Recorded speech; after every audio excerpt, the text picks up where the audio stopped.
So the other day I was inspired to make this video because something happened one time, and when it happened the first time I was like, you know what, weird, I'll keep my mouth shut though.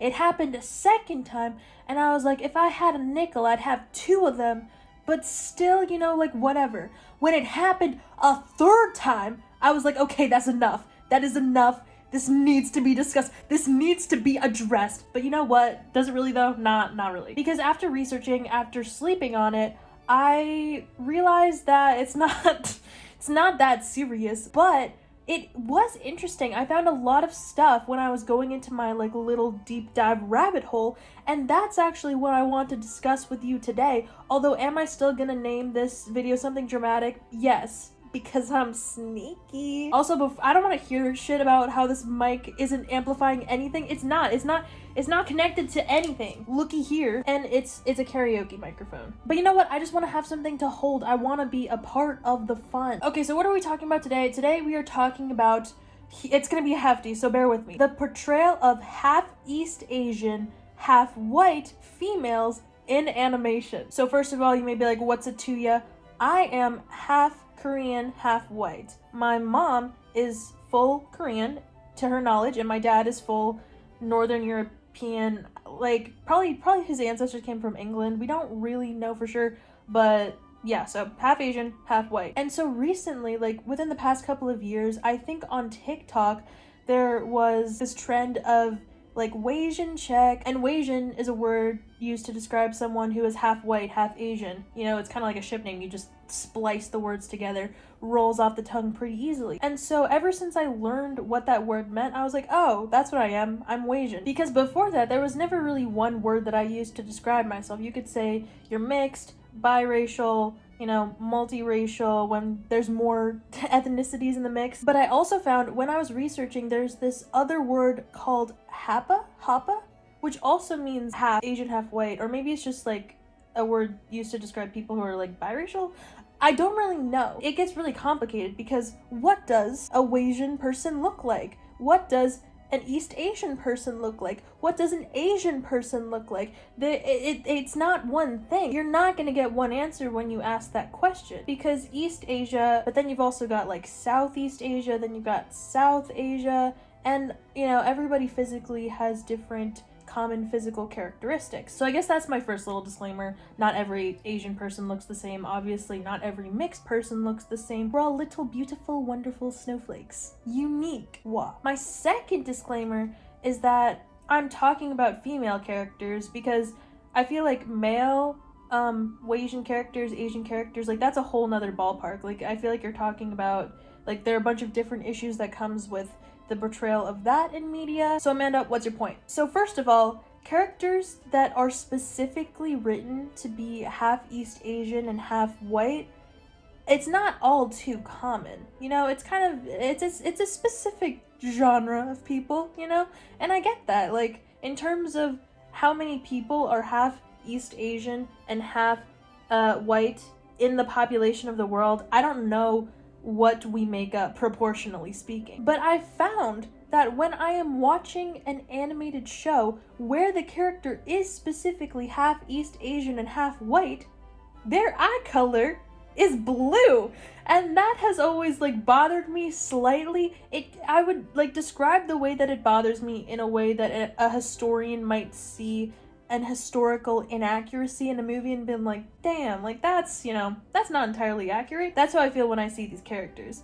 Now, granted, it's not exactly comparable because are there people who are half East Asian and half white that have blue eyes? Yes, but that is exceptionally rare. And so naturally, when I, you know, formulated the idea for this video, I was thinking, well, how common is it for an East Asian person to have blue eyes? And then how common is it for a person who's half East Asian and half white to have blue eyes? And the data is very minimal. I couldn't find, you know, no one really cares about eye color. So there's no real way to determine the world census. There's no real way to determine what exactly the statistics are in terms of eye color. In terms of statistical research, I don't think that's of the utmost importance these days. But what I found is that roughly 50 to 80% of the global population, regardless of race or ethnicity, has brown eyes. And, that's kind of intuitive. The majority of people have brown eyes. If you're white, then you're much more likely to have blue eyes. I think for East Asians, it is exceptionally rare to have blue eyes if you're fully East Asian.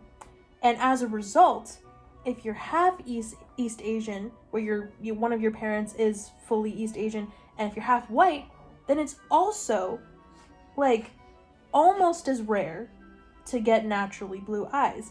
And I was wondering, what's the case with this?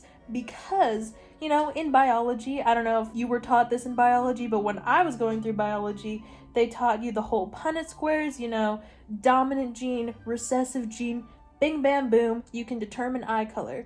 And the truth of the matter is it's not as simple as that, as I found. There are something like 16, give or take some, different genes that determine eye color. You can kind of sort of predict a little bit based on the whole dominant recessive theory, where, if one parent has brown eyes and one parent has blue eyes, then you're probably more likely to have brown eyes.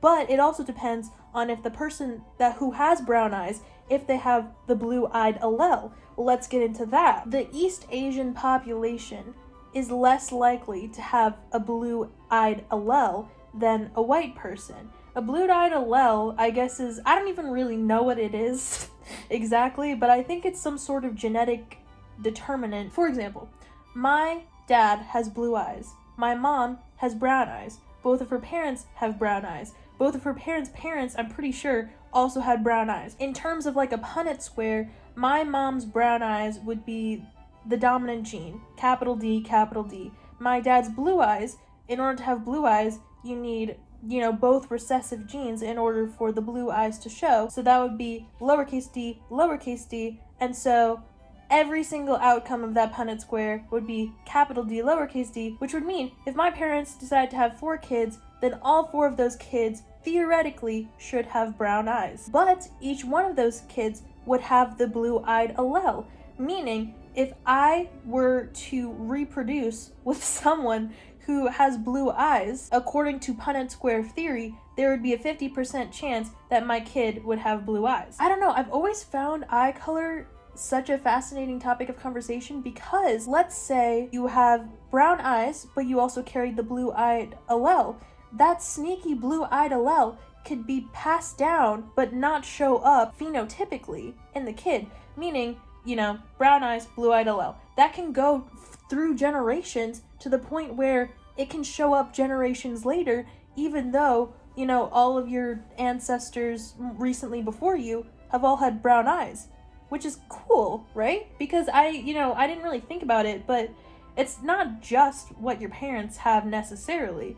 That sneaky blue-eyed allele, if it's anywhere, I think, in your past lineage, then it is possible if that sneaky allele is in both of your parents, then you could have blue eyes.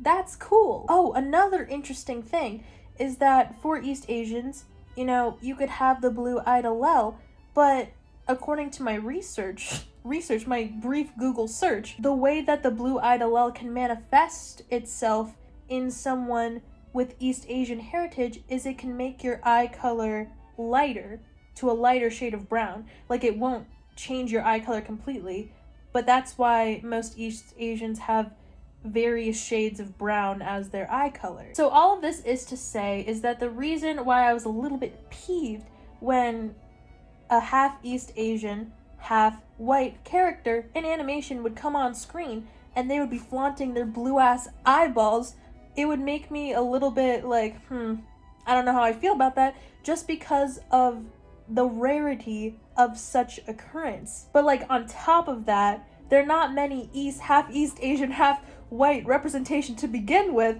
so that's why I'm a little bit peeved. Where is the brown-eyed representation?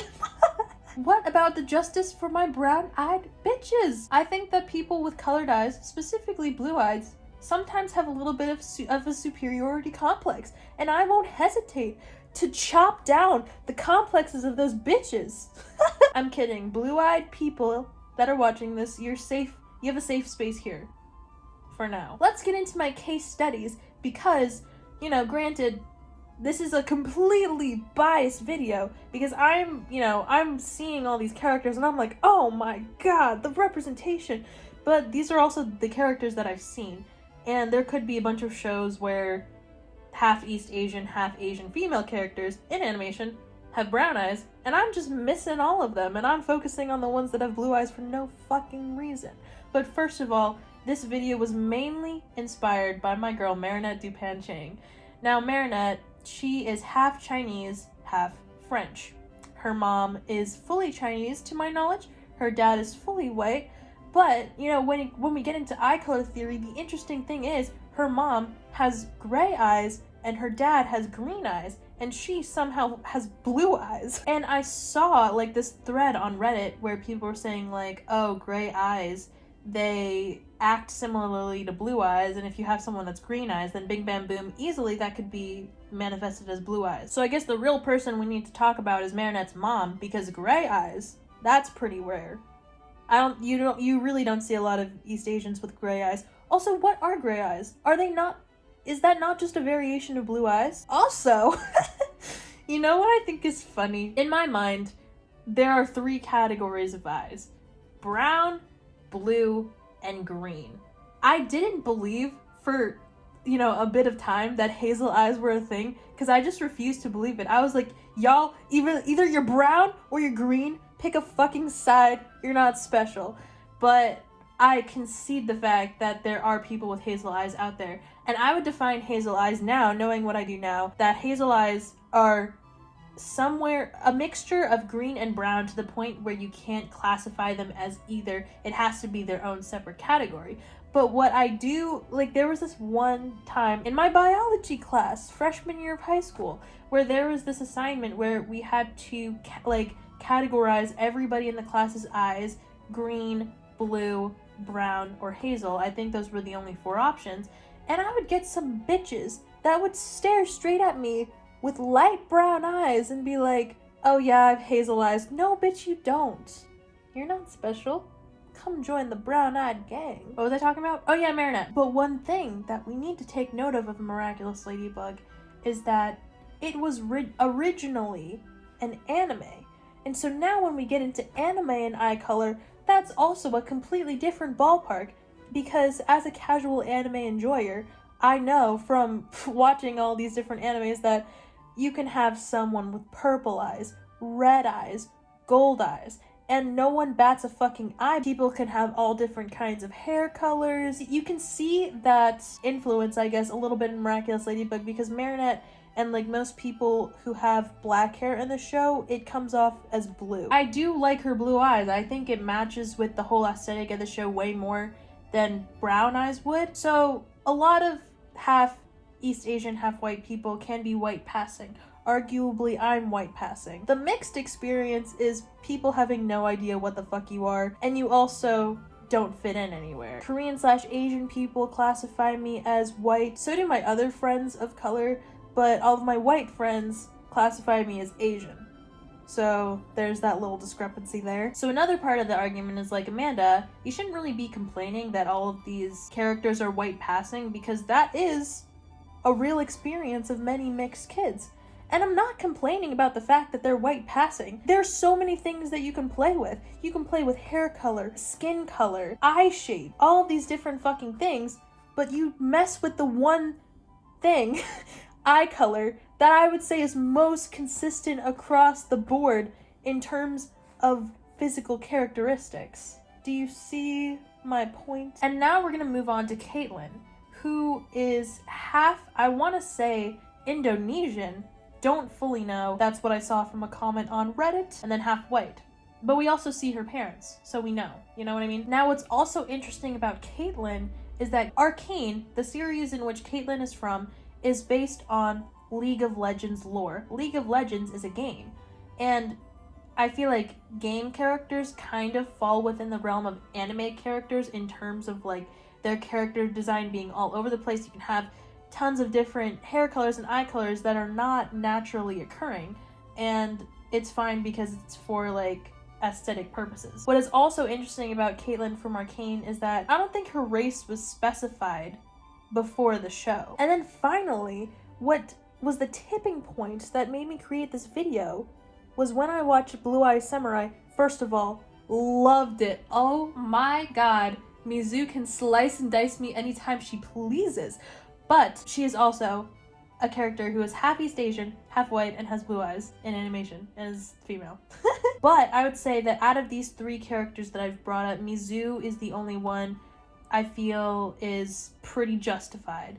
Blue Eye Samurai, as the name implies, it's all about her half East Asian, half white lineage, because it was set in a time period where Japan has closed its borders. There were only 4 white men in the country, I believe. You know, they were going impregnating all of these Japanese women, and these Japanese women would have mixed babies, and because the population was so homogenous, you can immediately tell, and there was a lot of discrimination. Granted, that doesn't change the fact that Mizu's eye color is rare, but I think it really did add to the show. And also, I don't think once at any point in the show they, like, another character described her eye color as blue. I was paying attention because this is something that's been on my mind, as you can see, but they would describe her eyes as like round, the color of the ocean, pale and soulless, but never exactly the word blue, which I found interesting. I guess the only time it's described as blue is in the title of the show itself, which I actually appreciated because it kind of made me think, well, is it really truly the fact that she has blue eyes, or is it the fact that she has round eyes? And were her eyes made blue to give the viewer more of a like, oh, that's why other Japanese people can tell immediately? But anyway, that's all to say that I have not really any problems with Mizu. I think she slays all day, every day, and I love her. But anyway, all of this is to say, I personally don't feel that the character design choices encompass what is the majority of the half East Asian, half white experience of having brown eyes. And if you're gonna go through the trouble of showing the parents of each of these characters, like, I don't know, do I feel fully satisfied in terms of the representation if the representation doesn't look like me and what a lot of half East Asian, half white people look like? I don't know, that's the question. And then, okay, so this is completely off topic, but the series, the very popular series To All the Boys I've Loved Before, features a female protagonist who is half Korean, half white. And I was like, yeah! And then, you know, a Netflix series was going to be made of said book series, and I was like, holy shit, this is my time to shine. But you know what?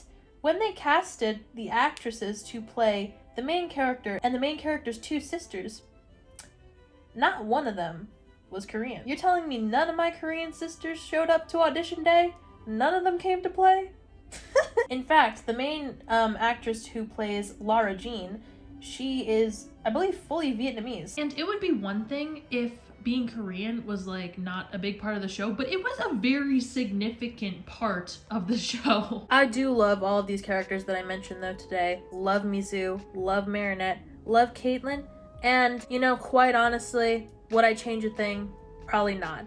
But I just want to say, for the future, I feel like we have really fully covered, in terms of representation, the portrayal of half East Asian, half white passing characters in animation. Perhaps think twice about making their eye color blue. So that's all my thoughts, honestly. Let me know yours. Hope you're having a good day.